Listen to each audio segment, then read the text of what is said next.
Здравейте, ще ви представя трета фаза на метаболизма. В третата фаза се включват цикъла на Кребс и едни структури, които се намират в вътрешната митохондриална мембрана, които се наричат електрон пренасящи вериги и тъй като работят с кислород, тези вериги се наричат дихателни вериги. Цикъла на Кребс се намира в матрикса на митохондриите. Матрикс. Оксидативното декарбоксилиране също е в митохондриите, в матрикса на митохондриите, а дихателната верига е разположена във вътрешната митохондриална мембрана. Тя представлява една поредица от 4 комплекса. Първият комплекс е трансмембранно ориентиран, първи комплекс. Вторият комплекс е примембранно ориентиран, втори комплекс. Между тях се намира един подвижен коензим Q. След това се намира третия комплекс. След това се намира един самостоятелен цитохром С. И накрая е четвърти комплекс на дихателната верига разположен. А след четирите комплекса се намира още един ензим голям, от две части съставен, FO част, който представлява един протонен канал, част от самата вътрешна митохондриална мембрана и една глава каталитична от много субединици, която се нарича F1. Този целият ензим се нарича ATF синтаза. Така, какво се отделя от цикъла на Кребс?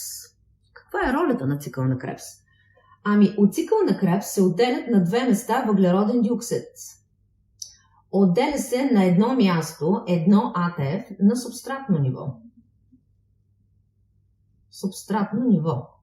Като ето тези субстратни нива, които са в гликолиза. Тук също има една такава реакция.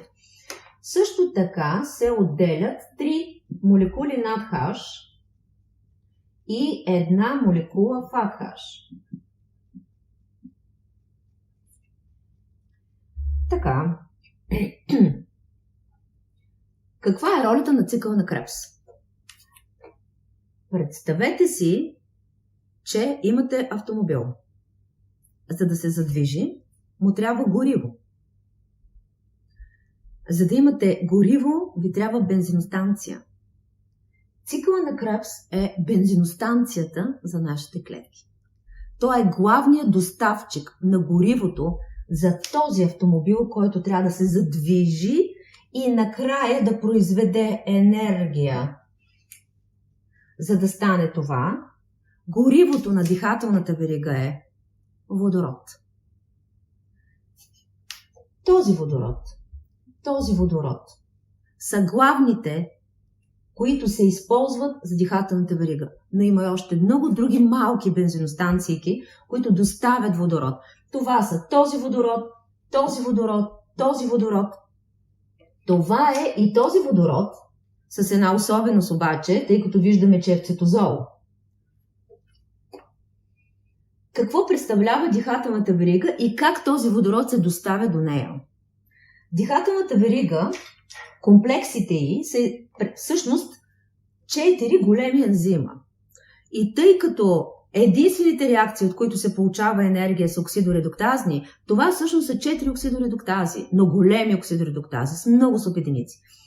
Първата оксидоредуктаза се казва над H коензим Q оксидоредуктаза, като се включват няколко кофактора, няколко редокс системи вътре в нея. Това са флавин мононуклеотид, желязосерни комплекси. Във втория комплекс също се съдържа фат и желязосерни комплекси. В третия комплекс цитохром BC1 и пак желязосерни комплекси. В четвърти комплекс цитохром А, цитохром А3 и медни иони. Всъщност, четвъртият комплекс е този, който единствен има достъп директно до кислорода и по този начин може да се получи накрая крайният продукт, който всъщност е вода на дихателната верига. Така, след как влиза водорода? Водородът влиза по два начина в дихателната верига. Единият вариант е, ако водорода се донася от над, той постъпва в първи комплекс на дихателната верига. Това става не само от тези 3 броя надхаш от цикъл на Кребс, но това може да стане и от този надхаш, това може да стане и от този надхаш, който е от бета-окисление. Той също директно в първи комплекс доставя водород. Фатхаш. Фатхаш доставя водород директно във втори комплекс на дихателната верига. Като субстратът, от който изважда водорода от цикъл на Кребс, се казва сукцинат. Сукцинат е субстратът. Ензимът се казва сукцинат дехидрогеназа. Той е част от втори комплекс на дихателната верига. Сукцинатът се превръща в фумарат. Но ние виждаме още един фатхаш на тази схема от бета-окисление. Има и други фатхаш, където и на друго място може да бъде отделен. Този фатхаш също се доставя до дихателна верига, но той директно заминава в коензим Q. Какво е това коензим Q? Коензим Q е единствения липоразтворим компонент на дихателна верига с дълга изопренова верига с 10 повтора, затова се казва коензим Q10. И неговата роля е да бъде колектор на електроните. Това означава, че той приема електрони и протони от първи и втори комплекс, и ги предава на трети комплекс. Сега, да кажем какво е това движение. След като водородът влезе в първи или втори комплекс на дихателната верига, той се разпада на протони и електрони. Като пътя на електроните се отделя от пътя на протоните. Електроните поемат последният път. Те започват да се движат от комплекс на комплекс на комплекс на комплекс и накрая достигат до кислорода, който трябва да се редуцира да стане вода. Като движението на електроните е в точно определена посока. В посока от редокс системи с по-нисък редокс потенциал към редокс системи с най-висок редокс потенциал. Естествено, че най-висок редокс потенциал ще има кислорода като краен акцептор на електроните. Всички тези редокс системи и тези комплекси са подредени по строго определен начин, така че електроните не се чудят напред и назад да се движат, а вървят в точно права посока. Така че електроните от първи има водород, протон и електрон. Отново разпадане на протон и електрон. Електроните от първи и втори се поемат от коензим Q.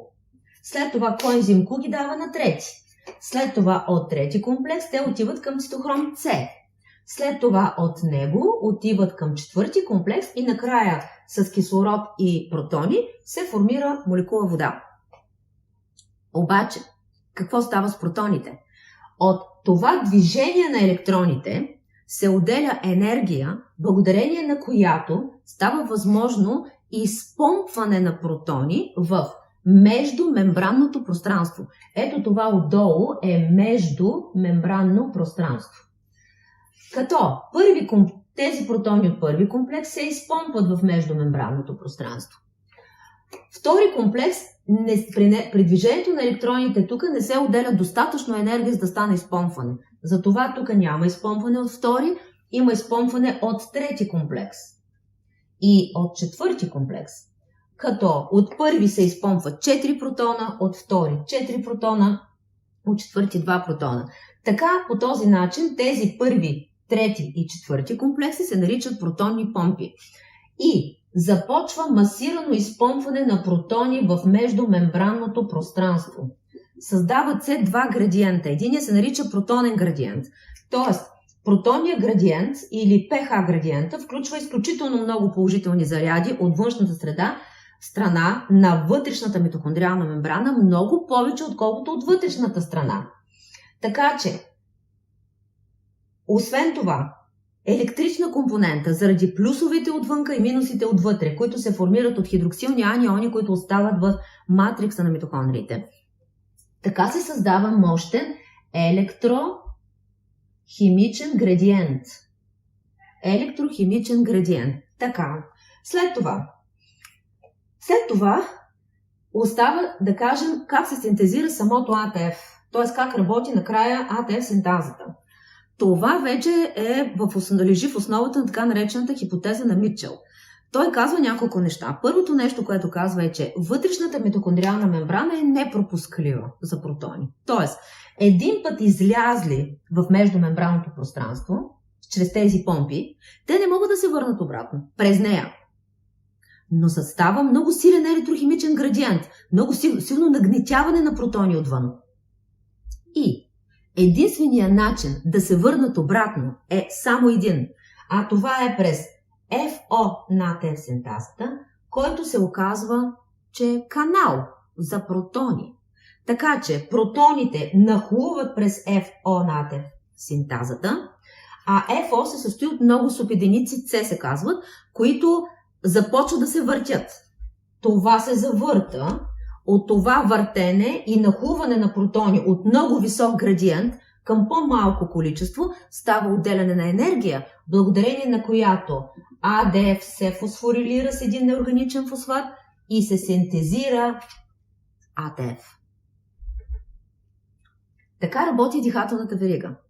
С този уникален механизъм на разделяне на електрони и протони и формиране на електрохимичен градиент. Колко АТФ се получава в дихателната верига? Това зависи от това с какво се донася водорода. Ако водорода се донася с над, под формата на NADH, то, тъй като преминава през трите помпи, се счита, че теоретично се образуват 3 АТФ молекули. Ако водорода се донася от FADH, тъй като той преминава, забележете, отива към коензим Q и минава на тази помпа и тази, т.е. само през 2 помпи преминава. Затова се счита, че ще се образуват само 2 молекули АТФ. Т.е. NADH дава 3 АТФ, а FADH дава 2 АТФ. По отношение на регулацията, дихателната верига е активна тогава, когато няма достатъчно АТФ. Така че съотношението АТФ-АДФ е водещо. И още нещо, това е този NADH, който остана от гликолиза. Този NADH има 2 опции. Едната му опция е в анаеробни условия да се използва като кофактор на този ензим лактат дехидрогеназа.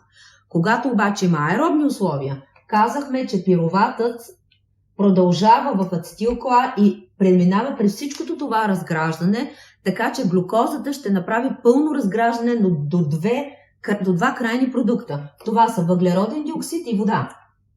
Издишваме и урина в бъбриците. Тоест, крайният продукт на всичкото ядене, каквото и да се храниш, накрая се получава въглероден диоксид, издишваш и вода, уринираш. Така че този водород в този NADH в аеробни условия остава неизползван от този ензим, тъй като тази реакция не работи в аеробни условия. Така че този водород се пренася с совалки в дихателната верига. Това става с 2 совалки, използва се глицерол-фосфатна совалка или малат-аспартатна совалка, които работят или с НАД, или с ФАД и също този водород може да се получи енергия. По отношение на имената на комплексите, те се формират според посоката на предаване на електроните. Т.е. първи комплекс предава от NADH към коензим Q. Затова името е NADH, коензим Q, оксидоредуктаза. Втори комплекс, тъй като предава от сукцинат протоните и електроните към коензим Q, той се казва сукцинат, коензим Q, оксидоредуктаза. Следващият комплекс, тъй като посоката е от коензим Q към BC1, той се казва коензим Q, BC1, оксидоредуктаза. И четвъртия комплекс, тъй като единствения, който има досег до кислорода, той се казва или цитохром А3 оксидаза, или цитохром С А3 оксидаза, или само цитохром С оксидаза. Представих ви трета фаза на метаболизма.